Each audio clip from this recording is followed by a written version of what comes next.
Hello everyone, welcome to Indian Express explain daily films analysis dated August 9 2024। पहला article वक्फ के बारे में है। आज हम इसको डिस्कस ही करते हैं। तो वक्फ क्या होता है? ये बेसिकली प्रॉपर्टी का डेडिकेशन है। मतलब आपने property they the in the name of God. अब ये इसके ओनर कौन हो गया? गॉड हो गया। तो अब इस प्रॉपर्टी का क्या जाएगा? इससे चैरिटेबल इंस्टीट्यूशंस रन किए जाएंगे, मॉस्क्स रन किए जाएंगे। तो और लीगली अगर हम देखें तो ये बेसिकली किसी मुस्लिम ने अगर प्रॉपर्टी परमानेंटली डेडिकेट कर दी गॉड को तो उसे बोलते हैं वक्फ प्रॉपर्टी। ठीक है। अब ये रिवर्सेबल नहीं है कि एक बार आपने अगर प्रॉपर्टी दे दी तो आप वापस नहीं ले सकते हो। अब देखो ये रेगुलेट कैसे होता है। एक तो ब्रिटिश के टाइम का एक्ट है 1913 का, फिर एक 1954 का एक्ट है, और लेटेस्ट जो है 1995 का वक्फ एक्ट है। ये इसे रेगुलेट करता है। ठीक है। और इसका स्ट्रक्चर कैसे है कि देखो दो बॉडीज है। एक है सेंट्रल वक्फ बोर्ड, ये बना 1964 में। ये एक स्टैट्यूटरी बॉडी है। ठीक। और इसको सुपरवाइज करता है मिनिस्ट्री ऑफ माइनॉरिटी अफेयर्स। और इसका काम क्या है कि ओवरलुक करता है ऑल द स्टेट जो वक्फ बोर्ड होते हैं उनको ओवरलुक करता है। ठीक है। इवन ऑडिट वगैरह भी करता है। वक्फ प्रॉपर्टी का लीगैलिटी चेक करता है कि ये लीगली लिए गए थे कि नहीं लिए गए थे। ठीक। और दूसरा जो होता है वो होता है स्टेट वक्फ बोर्ड। अब ये किसके जुरिस्डिक्शन के अंदर आता है? ये स्टेट गवर्नमेंट के जुरिस्डिक्शन के अंदर आता है। और अगर इसका तुम कॉम्पोजिशन देखो तो इसका एक चेयरपर्सन होता है। ठीक। फिर उसके बाद स्टेट गवर्नमेंट के नॉमिनीज होते हैं इसमें। फिर लेजिस्लेटर और पार्लियामेंटेरियंस हो गए, प्लस स्टेट बार काउंसिल के कुछ मेंबर्स हो गए। फिर मुतावलीस। मुतावलीस क्या होते हैं? जो कि वक्फ की प्रॉपर्टी को सुपरवाइज करते हैं, उसे मुतावलीस बोलते हैं, वो होते हैं। और कुछ इस्लामिक स्कॉलर्स होते हैं इसमें। ठीक है। अब ये याद रखना है, मोस्टली ये सब मुस्लिम ही होते हैं, कम्युनिटी के लोग होते हैं। ठीक है। क्योंकि एंडाउमेंट भी तो मुस्लिम ही कोई दे रहा है। बाकी काम का क्या चीज़ है हमारे लिए कि देखो, एक होता है सर्वे कमिश्नर। ये क्या करता है? लिस्ट बनाता है ऑल द वक्फ प्रॉपर्टी की। ठीक है। और दूसरा होता है इसमें कि अगर कोई भी डिस्प्यूट है रिगार्डिंग वक्फ की प्रॉपर्टी का, तो एक होता है वक्फ ट्राइब्यूनल। वो लुक करता है उसके बारे में। अब देखो वक्फ बोर्ड का काम क्या होता है। वक्फ बोर्ड क्या करता है? जैसे स्टेट वक्फ बोर्ड हो गया, ये क्या करता है? ये एडमिनिस्टर करता है पहले तो इन सब प्रॉपर्टी को।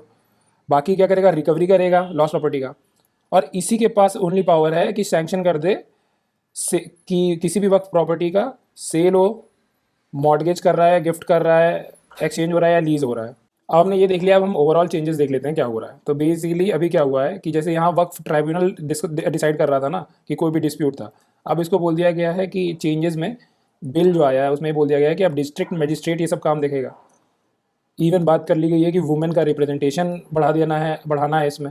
अब ऑडिट का मैंने बताया था कि ऑडिट भी देखो वो क्या करता है, सेंट्रल वक्फ बोर्ड ऑडिट करता है। अब उसके लिए ऑडिट के लिए बोल दिया गया है कि अब या तो कैग ऑडिट करेगा या फिर कोई और अथॉरिटी जो कि सेंट्रल गवर्नमेंट अलाउ करेगा वो क्या कहते हैं इसको ऑडिट करेगी, नए प्रोविजंस जो हैं। और उसके बाद बोल दिया गया है कि पहले इसमें देखो मोस्टली मुस्लिम थे वक्फ बोर्ड में, उसका सीईओ भी मुस्लिम ही होता था। अब बोल दिया कि चीफ एग्जीक्यूटिव ऑफिसर होगा ये नॉन मुस्लिम भी हो सकता है। देखो अब इस एक्ट में एक इम्पॉर्टेंट प्रोविजन एक और था कि जो 1995 का एक्ट है ये कहता है कि अगर कोई भी लैंड है या प्रॉपर्टी है, अगर उसको वक्फ पोजेस करता है फॉर अ लॉन्गर टाइम, उसको यूज़ कर रहा है, तो उसके ओनरशिप पे क्वेश्चन नहीं किया जा सकता है। फिर वो वक्फ की प्रॉपर्टी हो जाती है, वक्फ की मान ली जाती है। लेकिन अभी क्या आया है कि गवर्नमेंट जो है बिल में ये बोला है कि अगर गवर्नमेंट प्रॉपर्टी थी वो, और अगर उसे जैसे ऐसे ही इस तरीके से ही वक्फ ने ले लिया है, तो उसे ये नहीं बोला जाएगा कि वक्फ की प्रॉपर्टी है। ठीक है। ये प्रोविज़न है। और हाँ, दो तीन चीज़ें और समझ लो कि देखो सबसे ज़्यादा लैंड जो इंडिया में है वो है हमारा रेलवेज़ के पास, दूसरा आर्म फोर्सेस के पास, और तीसरा जो है वो है वक्फ के पास। ठीक है। पूरे इंडिया में इवन जो वक्फ प्रॉपर्टी है इस पे जो मुस्लिम लॉ कहता है वो ये कहता है कि इवन क्या कहते हैं कोर्ट्स जो है इसको चैलेंज नहीं कर सकते। तो ये तो फैक्ट्स हो गए। बाकी मैंने चेंजेस बता ही दिए। बस इतना ही था काम का। अब अंटार्कटिका में क्या हो रहा है इस आर्टिकल में कि अंटार्कटिका में बेसिकली हीट वेव एक्सपीरियंस हुई है। अब अंटार्कटिका में ऑलरेडी 2022 में सबसे बड़ी हीट वेव वहाँ की, या इवन वर्ल्ड की सबसे बड़ी हीट वेव एक्सपीरियंस हुई थी वहाँ पे अंटार्कटिका में। अब ये हो क्यों रही है? क्योंकि यहाँ का पोलर वोर्टेक्स जो है वो वीक हो गया है, जिसकी वजह से वार्म एयर रश कर रही है और यहाँ वार्मिंग हो रही है, जिससे ग्लेशियर आइस जो है वो मेल्ट हो रही है। टेम्परेचर अभी भी नेगेटिव में ही है, ऐसा नहीं कि हीट वेव में पॉजिटिव में टेम्परेचर आ गया, बट क्या है, क्योंकि यहाँ कंपेरेटिवली बहुत ज़्यादा नेगेटिव टेम्परेचर्स होते हैं ना, तो अगर थोड़ा सा भी चेंज हो रहा है तो बहुत ज़्यादा इफेक्ट कर रहा है, तो इसलिए ये बहुत डिजास्टर्स है। ऑलरेडी हमें पता है कि जो पोल्स हैं वो ज़्यादा वार्म कर रहे हैं क्लाइमेट चेंज की वजह से then the other reasons of the earth. देखो पोलर वोर्टेक्स क्या होता है, देखो पोलर हो गया, समझिए पोलर लिखा है, दूसरा हो गया वोर्टेक्स। वोर्टेक्स का मतलब कि एक सर्कल में एयर घूम रही है, तो ये हो गया हमारा वोर्टेक्स, बीच में सेंटर होता है, पोलर रीजन में है इसलिए इसको पोलर वोर्टेक्स बोलते हैं। अब ये दोनों पोल्स में मिलता है, ठीक है, एक यहाँ मिलता है, एक यहाँ मिलता है, और एंटार्क्टिक वाला जो है ये स्ट्रॉन्गर होता है, ठीक है।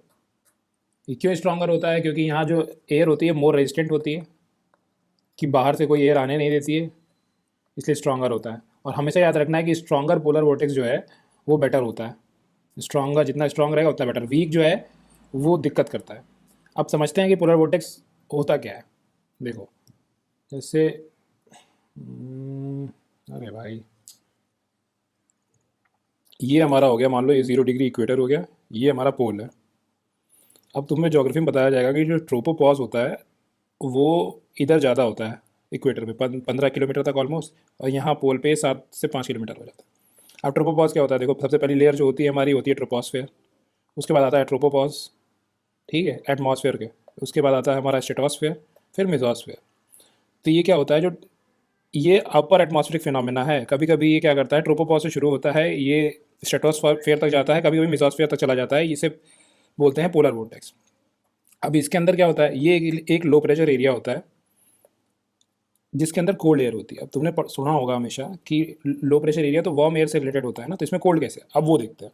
तो तुमने एक यहाँ सेल पढ़ोगे, इसे बोलते हैं हैडली सेल, दूसरी फेरल सेल, और तीसरा पोलर सेल।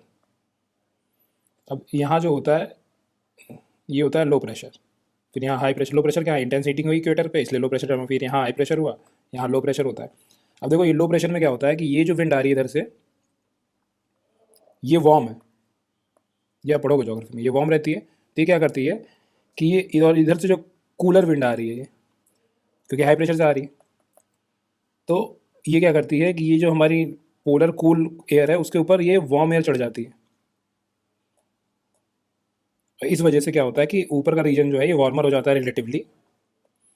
तो क्या हो गया ये हमारा, इसलिए हमारा ये जो पोलर वॉर्टेक्स है ये लो प्रेशर होता है। और ये क्या करता है कि ये एनसर्कल करता है एक, जैसे ये है, तो ये क्या करता है, ये से अगर एयर फ्लो कर रही है तो एनसर्कल करता है यहाँ कोल्ड अंदर एयर को, और ये रुकती कैसे हैं। अब तुम एक पढ़ोगे एक फिनोमेना जेट स्ट्रीम्स, तो पोलर जेट स्ट्रीम्स जो होती हैं, ये भी जेट स्ट्रीम्स भी पढ़ोगे, ये अपर एटमॉस्फेरिक फिनोमेना, ऐसे ही ऊपर ऊपर फ्लो करता है। तो ये क्या करता है, ये कोल्ड एयर को अंदर ही रखता है। लेकिन मान लो किसी रीजन की वजह से, ग्लोबल वार्मिंग हो गया है, किसी भी रीजन की वजह से अगर ये जेट स्ट्रीम वीक हो गई, अगर जेट स्ट्रीम वीक हो गई हमारी, तो ये क्या होगा कि ये देखो फिर ये ऐसे होने लगेगा।